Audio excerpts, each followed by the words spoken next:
Hello, everyone. Welcome to another episode of my podcast. I'm Martin van Staden, the head of legal policy at the Free Market Foundation. Sorry for not having done another solo podcast in a while, but yeah, doing long form research really, I don't want to say saps you of energy because I really enjoy it, but it really does getting back in the headspace of doing quick podcasts like this quite difficult. So yeah, I've decided to do a podcast in our series of podcasts and vlogs about the Economic Freedom of the World Index. And of course, being a lawyer, I'm going to approach it from a legal perspective. So yeah, the recently published EFW, the Economic Freedom of the World Index, by the Fraser Institute of Canada, demonstrates that economic freedom produces prosperity, and I think we've made this quite clear over many years, that free markets cause lower poverty rates, etc.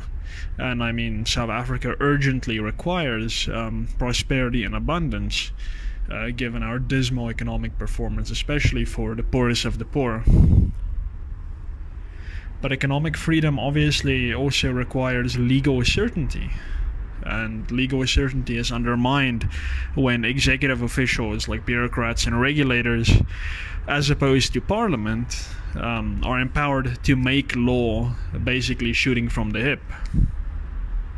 So South Africans should reconsider and not just stand by and accept the undemocratic institution of delegated lawmaking, which I think a good way to describe it is legislation by regulation. So the Fraser Institute defines economic freedom as the individual's right, quote, to choose for themselves and engage in voluntary transactions as long as they do not harm the person or property of others, close quote. When there is economic freedom, quote, the choices of individuals will decide what and how goods and services are produced, close quote. And the Fraser Institute then goes on to say that the opposite of economic freedom is when economic decisions are, quote, imposed on them by the political process or the use of violence, close quote. In other words, usually by government interference in the course of our everyday lives. Economic freedom, however, does not only recognize the moral imperative of free choice, it is also the most beneficial economic arrangement for any society that wishes to become prosperous. The per capita gross domestic product, or GDP, is in the most economically free countries, in other words, the freest markets in the world, is about 6 times higher than those in the most regulated economies in the world. So in the freest markets in the world, the GDP per capita average is about 36,770 American dollars per year. And in the most regulated economies, the average GDP per capita is about 6,140 American dollars per year. So the difference is massive.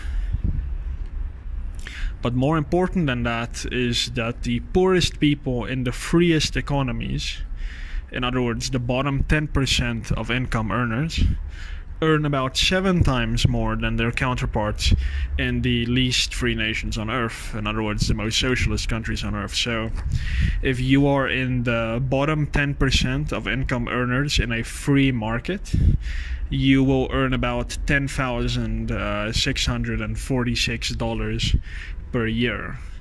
And if you are in the bottom 10% of income earners in the most regulated economies in the world, you will earn about 1,503 American dollars per year.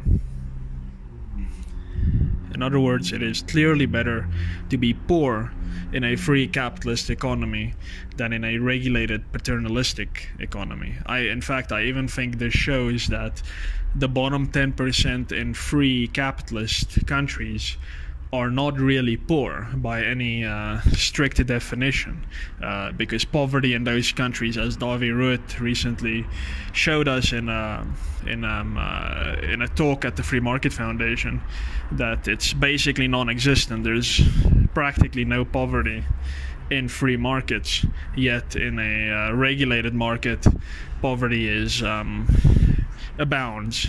essentially. South Africa, unfortunately, has tumbled down the economic freedom rankings since the year 2000, when we had a reasonable level of economic freedom coming out of apartheid, when the ANC government engaged in widespread deregulation of the economy. And unfortunately, we've tumbled towards joining the most economically repressive societies around the world, like Venezuela, which is at the very bottom of the Economic Freedom of the World Index, and we're very much heading in that direction with the policies adopted over the last decade or so. So all of this data is available to be viewed online at fraserинstitute.org/economic-freedom.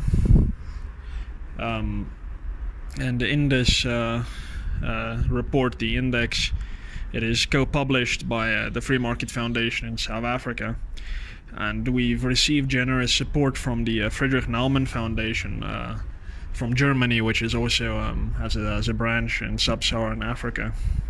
So it's all viewable. It's the data is actually quite easy to understand. They classify all countries in terms of 5 areas, and what I'm talking about now is legal system and property rights, which is one of the areas of measurement, and then there are others like regulation and sound money, etc. And it's all very simple to understand. But take my word for it, there is not only correlation between free markets and low poverty on the one hand, and regulated markets and extreme poverty on the other, but definitely causation as well, because a free market leads to prosperity. And one of the major ways economic freedom has been undermined, not only here but all across the world, has been for parliaments, legislatures to engage in this practice of bestowing delegated lawmaking powers on officials in the executive government, empowering them to regulate by to legislate by regulation. Now, a key aspect of the social contract that we hear so much about is the idea that ordinary people recognize the authority of government to rule over them through law. Now, this recognition is contingent upon certain factors. So these factors are that government will protect and not infringe on individual rights, that the imperatives of the rule of law will be maintained and observed, and that laws will only be made in the open by the democratically chosen or elected representatives of the people. When the legislature delegates its lawmaking power to nameless, faceless bureaucrats in Pretoria, it effectively outsources its democratic responsibility and betrays the social contract. So while legislation usually bestows these powers upon ministers, it is in fact the officials in their departments who run the show, and we pay the price for it. These are regulators that we'll never hear about, we'll never know who they are, whether they're qualified. We can't hold them accountable, but they are the ones who effectively write the so-called regulations, but in fact laws that govern the way we live every day. Now, this problem is not new, and it was noticed very early on in South Africa. So someone called A.G. Seyfert, who was then the president of the Cape Law Society, in 1916 condemned, quote, government by regulations, close quote, saying that even lawyers are having trouble keeping up with all the regulations and proclamations and notices issued by the executive government. This not only posed a problem for legal certainty, in that lawyers as well as the citizenry should know what the law is now and what it would be when they wake up tomorrow, but it also undermines the representative institutions that underlie a democratic dispensation. Because of this, Seyfert warned his fellow lawyers, quote, "Our children may wonder why they allowed Parliament to frame laws in such a way," close quote. That those laws empower officials in the executive government to themselves make law by regulation.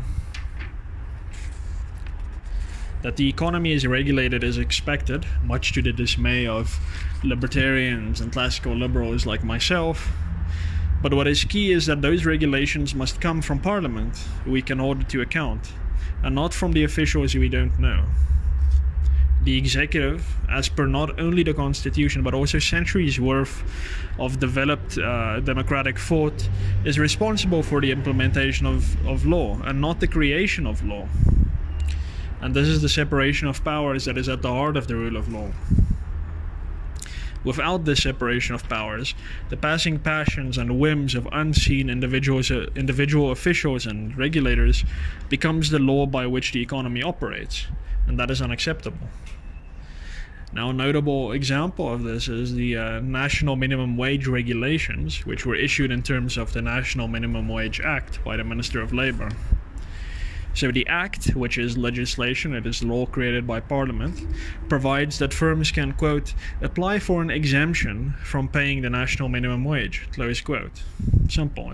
If you have a firm and you don't think you can pay the minimum wage, you can apply for an exemption, meaning you don't have to pay a minimum wage.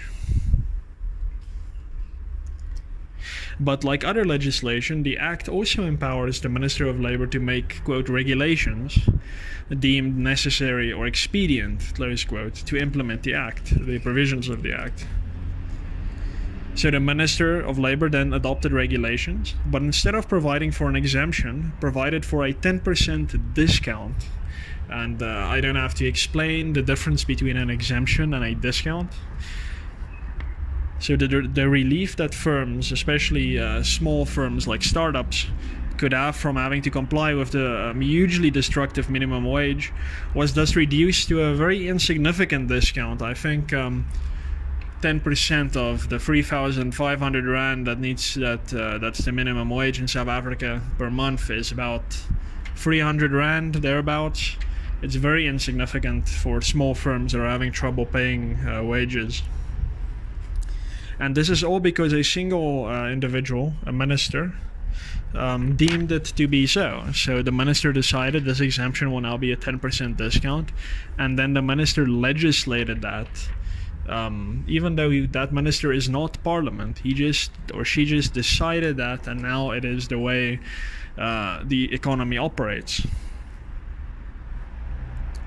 But it wouldn't have been any better if Parliament itself adopted the discount, because it would be bad law, since all the ill-considered National Minimum Wage Act itself is national legislation. It is parliamentary law. But if Parliament adopted it, at least we would know who all the actors are, and we would be able to hold them accountable at the next election. So the minimum wage has already, I think, wiped out something like 15,000 jobs recently. I think there was a report in Business Day on this. So now, if we are a responsible citizenry, we can tell government in the next election that this is unacceptable, and we will choose a different government, or we will punish the government at least electorally because of the mistakes they've made. So there is a mechanism for accountability available, which we don't have when it comes to officials and regulators, because we don't know who they are, and it just it's arbitrary, and we don't know as a citizenry how to hold these officials accountable. We, in a democratic dispensation, we can only do so with those actors that we know, like the president, parliament, etc. And more reasonable parliamentarians would also be able to voice the legitimate concerns of their constituencies, like millions of South Africans, against intrusions like the minimum wage, but only if it's parliamentary instead of regulatory, because opposition parties are not represented in the offices of regulators in Pretoria. They're only represented in Parliament. And yeah, this is only one example of how legislation by regulation undermines economic freedom, and by extension undermines prosperity. So we would do well to look at the Economic Freedom of the World Index for a roadmap to prosperity. And part of this is very much to respect the rule of law, respect the separation of powers, and make sure that Parliament is the one making laws, even bad laws, so we can hold them accountable and not defer to nameless and faceless bureaucrats. Delegated lawmaking has become entrenched around the world, unfortunately. It's not a South African phenomenon, but it is something that is wholly incompatible with our constitutional values and certainly with our interests as people who desire prosperity and freedom. So yeah, that's my thoughts on economic freedom and regulation by legislation, or legislation by regulation. I hope you've enjoyed this podcast. Let me know in the comments below. Please subscribe to this YouTube channel. It's the big red button right under this video. Follow us on the Free Market Foundation on Twitter. It's at FMF South Africa, one word. Like us on Facebook. That is facebook.com/FMFSA, or search for us Free Market Foundation South Africa. And please always visit our website, www.freemarketfoundation.com, to keep up to date with our events and whatever we happen to be busy with at the particular time. Yeah, so again, thank you for listening. Have a good one, enjoy your weekend, and we'll catch you again next week. Bye.